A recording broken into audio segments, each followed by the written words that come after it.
আসসালামু আলাইকুম। সবাইকে নতুন আরেকটি সংবাদে সুস্বাগতম জানাচ্ছি লন্ডন থেকে। আমি শরীফ চৌধুরী।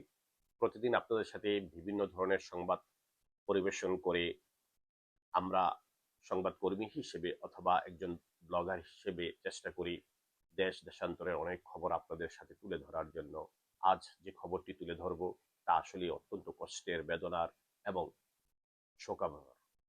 কারণ একজন যুক্তরাষ্ট্র প্রবাসী পরিবার বাংলাদেশে গিয়েছিলেন হলিডেতে এবং এই হলিডেতে যাওয়ার পর নির্মম একটি ঘটনার শিকার হন। এর বিস্তারিত তথ্য আমি তুলে ধরব আজ বাংলাদেশে প্রকাশিত দৈনিক কালবেলার রিপোর্টে।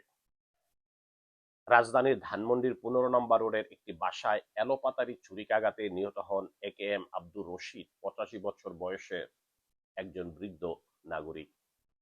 ঘটনার সূত্রে জানা যায়, বৃহস্পতিবার মধ্যরাতে 2:30টার দিকে ধানমন্ডির 15 নম্বর এলাকার 5তলা ভবনের 2য় তলায় নিজ বাসায় এই ঘটনাটি ঘটে। আহত অবস্থায় বাসার ভাড়াটিয়ারা আব্দুর রশিদকে উদ্ধার করে ঢাকা মেডিকেল কলেজ হাসপাতালে আনলে চিকিৎসকরা রাত 3:45টার দিকে তাকে মৃত বলে ঘোষণা করেন। হাসপাতালে নিয়ে আসা ওই বাড়ির ভাড়াটিয়া আব্দুস সাইদ বাদন জানান, একেএম আব্দুর রশিদ ওই বাসার মালিক। আব্দুর রশিদ ও তার স্ত্রী যুক্তরাজ্য প্রবাসী এবং তারা পেশায় চিকিৎসক। গত সেপ্টেম্বরে দেশে আসেন তারা। রাতে হঠাৎ চিৎকার, ঘুম ভাঙে। পরে তাদের রুমে গিয়ে দেখি আব্দুর রশিদ রক্তাক্ত অবস্থায় পড়ে আছেন এবং তার স্ত্রী মাথায় পানি ঢালছেন। তাকে তৎক্ষণাৎ স্থানীয় ইবনে সিনা হাসপাতালে নিয়ে যাওয়া হয়। এর পরবর্তী সময়ে অবস্থার অবনতি হলে ঢাকা মেডিকেল কলেজ হাসপাতালে স্থানান্তরিত করা হয়, কিন্তু চিকিৎসকরা রাত 4:45টার দিকে তাকে মৃত বলে ঘোষণা করেন।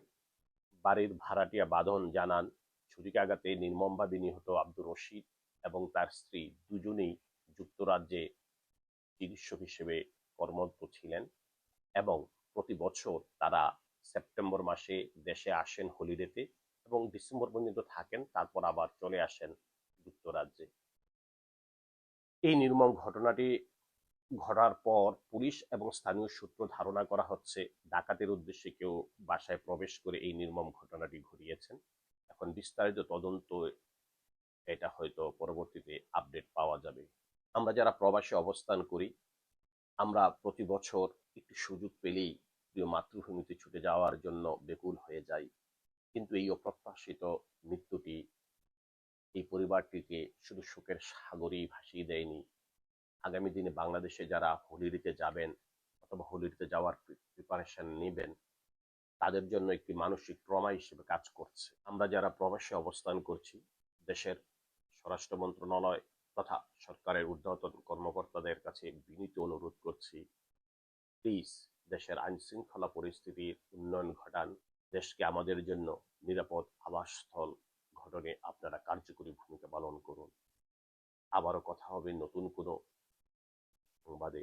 ততক্ষণ পর্যন্ত সকলের প্রতি নিরন্তর ভালোবাসা। আল্লাহ হাফেজ।